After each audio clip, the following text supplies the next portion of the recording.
नमस्ते horror fans. आज मेरे पास आपके लिए एक रोंगटे खड़े कर देने वाली कहानी है, एक भुतहा हवेली के बारे में। गूज बम्प्स के लिए तैयार हो जाइए।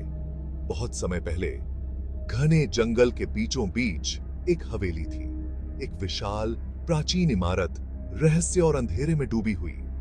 आसपास के लोग भूतों के दिखने की कहानियां सुनाते थे और इसके गलियारों में गूंजती खौफनाक आवाजें। अर्जुन और प्रिया, एक युवा जोड़ा, ने वहां एक वीकेंड बिताने का फैसला किया। वो थ्रिल सीकर्स थे, हमेशा अगले एड्रेनालाइन रश की तलाश में। ये हवेली एक परफेक्ट एडवेंचर लग रही थी। जैसे ही वो पहुंचे, आसमान काला हो गया और पेड़ों के बीच से एक ठंडी हवा चली। हवेली उनके सामने टूटी खिड़कियों और दीवारों पर चढ़ती आईवी के साथ खड़ी थी। बिना किसी डर के उन्होंने भारी लकड़ी के दरवाजों को खोला और अंदर कदम रखा। अंदर की हवा सड़न की महक से भरी हुई थी। हर कोने से मकड़ी के जाले लटके हुए थे और हर कदम पर फर्श चरमरा रहा था। अर्जुन और प्रिया घबराकर हंसे, बेचैनी को दूर भगाने की कोशिश करते हुए। उस रात जैसे ही उन्होंने हवेली की खोज शुरू की, अजीब चीजें होने लगीं।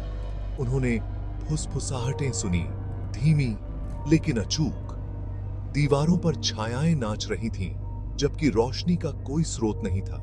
अचानक उन्हें अटारी से एक तेज धमाका सुनाई दिया। अर्जुन ने एक टॉर्च ली और वे सावधानी से सीढ़ियां चढ़ गए। अटारी सफेद चादरों से ढके पुराने फर्नीचर से भरी हुई थी। कमरे के बीच में एक पुराना आईना खड़ा था। प्रिया एक अनदेखी ताकत से खींची हुई आईने के पास पहुंची। जैसे ही उसने उसमें देखा, उसका प्रतिबिंब बदल गया।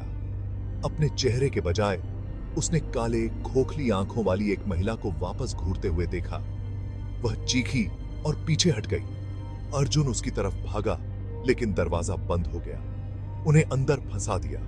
तापमान गिर गया और उनकी सांसें हवा में दिखाई देने लगीं। फुसफुसाहटें तेज हो गईं। अब एक मंत्र की तरह लग रही थीं। जैसे ही उन्हें लगा कि सब खत्म हो गया, आईना टूट गया और दरवाजा खुल गया। वे हवेली से भाग गए, कभी पीछे मुड़कर नहीं देखा। उन्हें बाद में पता चला कि आईने में दिखी महिला एक प्रतिशोधी आत्मा थी, जो अनंत काल के लिए फंसी हुई थी। आज तक हवेली सुनसान खड़ी है, भीतर की भयावहता की एक खामोश गवाह।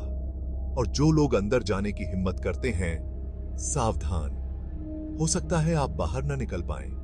देखने के लिए शुक्रिया, और याद रखें, कुछ जगहें एक वजह से भुतहा होती हैं। डरे रहो मेरे दोस्तों।